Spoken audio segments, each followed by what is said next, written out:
मैं प्रार्थना करता हूं कि आप सबको 3 चीजें मिले। सबसे पहली चीज एक अच्छी नींद। अच्छी नींद केवल तभी आ सकती है जब एक व्यक्ति अपने आप को शांत करना जानता है। आजकल समस्या क्या है कि हम अपने आप को स्विच ऑन करना तो जानते हैं, चालू करना तो जानते हैं, लेकिन स्विच ऑफ करना नहीं जानते, बंद करना पता ही नहीं।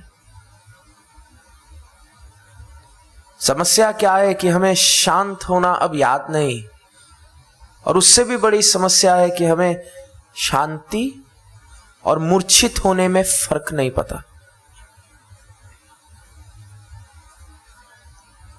जानते हो ना कि बेहोश होने में और शांत होने में फर्क है? हाँ जी ना जी। साधना से शांत हुए तो शांत हुए, शराब पी के शांत हुए तो बेहोशी है। कुछ लोग जो शांत होना नहीं जानते, अब शांत तो होना पड़ेगा ना, क्योंकि अगर शांत नहीं होगे तो पागल हो जाओगे। सारा समय अगर दिमाग चलता रहेगा तो पागल हो जाओगे। और जिसको उसके माँ बाप ने शांत होना नहीं सिखाया, अब शांति तो चाहिए, तो शांति का विकल्प क्या है? बेहोशी। फिर वो बेहोश होगा, कैसे होगा? टीवी के सामने बैठ जाएगा तब तक जब तक दिमाग का उबला आलू नहीं बन जाता। रात को बिस्तर पे लेटेगा, नींद नहीं आ रही, क्या करेगा? फोन उठा लेगा और रात के 3-4 बजे तक फोन देखता रहेगा, तब तक जब तक बेहोश नहीं हो जाता। और फिर 6 बजे जब उठने की बारी आएगी, अब उठा नहीं जा रहा, तो दे दनादन कॉफी चाय अपने भीतर फेंकेगा। हफ्ता भर काम किया, संडे आ गया और अब पता ही नहीं शांत कैसे होना है। क्यों? क्योंकि शरीर के सारे सेल्स तो काम में लगे हैं, दिमाग टेंशन में लगा है। जिसको शांति नहीं आती वो वीकेंड में क्या करेगा? पार्टी करेगा। पार्टी का मतलब क्या है? बेहोश कर दो अपने आप को। एक बहुत बड़े 5 स्टार ने, दुनिया के सबसे महंगा जो 5 स्टार है, उसने कहा हमें साधना सीखनी है। हम चाहते हैं कि आप आए और हमारे गेस्ट्स को साधना सिखाएं। तो एक मीटिंग रखी गई। मैंने कहा क्या सिस्टम है जी आपका? कहते हैं हमारे यहाँ दुनिया के सबसे रईस लोग आते हैं। मैंने कहा बढ़िया है। कहते वो रात भर पार्टी करते हैं और उनके लिए पार्टी करने का मतलब है तब तक दारू पियो जब तक होश ना हो, तब तक कुछ और पदार्थ भीतर डालो जब तक शरीर तो चल रहा है, आत्मा मोक्ष को प्राप्त हो गई।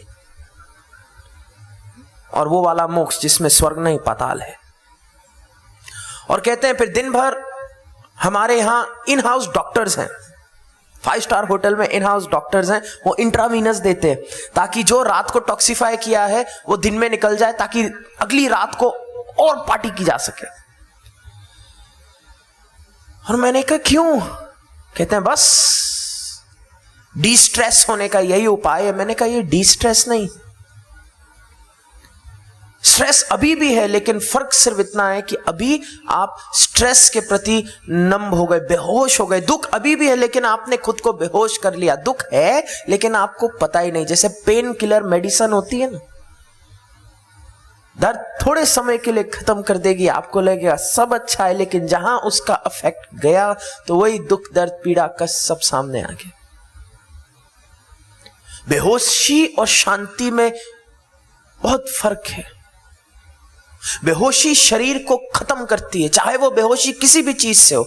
कुछ लोग खाने से बेहोश होना पसंद करते, तब तक खाएंगे जब तक बिस्तर ना पकड़ ले। कुछ लोग शॉपिंग से बेहोश होना पसंद करते, तब तक खरीदारी करेंगे जब तक बस मॉल में गिर नहीं जाते। बेहोशी हमेशा शरीर को खत्म करेगी। शांति शरीर को स्वस्थ होने का मौका देगी। बेहोशी टॉक्सिक है, शांति शुद्ध है, खूबसूरत है। बेहोशी की डोसेज हमेशा बढ़ानी पड़ेगी, शांति वैसी की वैसी रहती है। बेहोशी तुम्हें तुम्हारे भगवान से दूर लेकर के जाएगी, शांति तुम्हें तुम्हारे भगवान के करीब लेकर के आएगी। जो व्यक्ति जितना बेहोश है अपने जीवन में, उसका दिमाग चल नहीं पाएगा। जैसा मैं बता रहा था ना, वो केवल 3% से सोचेगा, 97% से नहीं सोचता। एक महिला मेरे को कह रही थी कि उनका बालक है जो साधना समझता नहीं, बहुत लॉजिकल है। और मैंने कहा लॉजिक बुरा नहीं है, लेकिन सबसे पहले हमें यह समझना है कि लॉजिक, तर्क किस प्रकार का है। एक होता है तर्क जो खोजी तर्क है, एक तर्क जो तुम्हें खोजने पर मजबूर करे, क्रिएटिव लॉजिक। यह तर्क दिव्य है। क्यों? क्योंकि एक वैज्ञानिक बैठ जाता है और वो सोचता है कि किस प्रकार से हम उत्पत्ति की ओर बढ़े। अगर आप फिलॉसफी पढ़ते हो तो आप पाओगे एंशिएंट ग्रीस में एक फिलोसोफर था डायोजिनीस, और उसने एक सोच का इजाद किया जिस सोच का नाम था सिनिक। सुना होगा आपने। सिनिक बहुत लॉजिकल होता है और सिनिक का लॉजिक केवल एक ही चीज करता है कि तुम्हें बताए कैसे कोई चीज खराब है, कैसे कोई चीज नहीं हो सकती। तुम्हारे जीवन में भी 2-3 सिनिक होंगे। तुमने देखा होगा, तुम ठहाके मार के हंस रहे हो, एकदम से कोई सिनिक आएगा और तुमको बोलेगा ज्यादा मत हंसो, ज्यादा हंसने के बाद रोना पड़ता है। कोई तर्क नहीं इस बात में, लेकिन ये है आसपास। सिनिक का काम मक्खी की तरह है। जैसे मक्खी गोबर पर बैठ के फिर खाने पर बैठ के बीमारी फैलाती है, ये सिनिक भी कहीं कहीं से कोई गंदगी ढूंढता है और वो गंदगी लेके तुम्हारे ऊपर आके पोत देता है। तुम कहते हो मैं बहुत दिव्य अनुभव कर रहा हूं, और वो कहीं से कोई तर्क लेकर आएगा कि कैसे दिव्यता बकवास है। तुम्हारी चाय में मक्खी। और ये जो डायोजिनीस था, इसको बहुत क्रोध था, क्योंकि इसी के समय में एक और बहुत महान फिलोसोफर पैदा हुआ जिसका नाम था एरिस्टोटल। और एरिस्टोटल का एक शिष्य था Sikandar, Alexander the great of Macedonia. नाम तो सुना होगा। अब जो ये कहता था डायोजिनीस,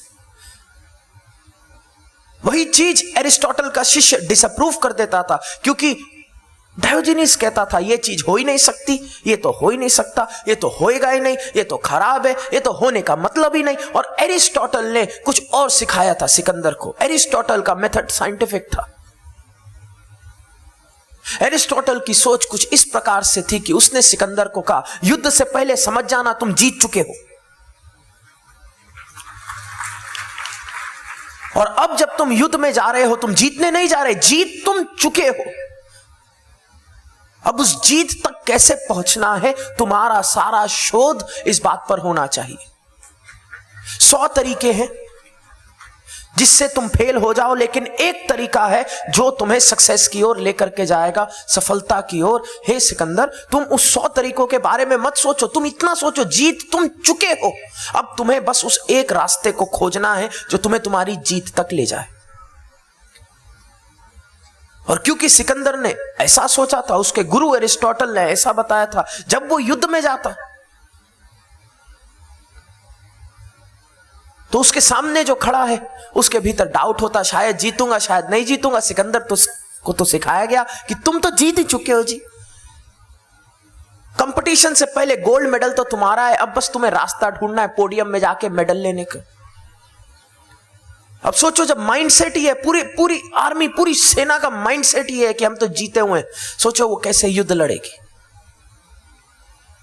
और बखूबी यही हुआ, सिकंदर जहां गया जीतता चला गया, डायोजिनीस वहां पे बैठा खिंचता चला गया। और अंत में क्या हुआ, सिकंदर ने आधी दुनिया जीत ली, और जो डायोजिनीस था, like energy attracts like energy, उसको पायरेट्स ने पकड़ के गुलाम बना दिया और गुलामी में ही उसका देहांत हो गया। सिनिक का देहांत ऐसे ही होता है।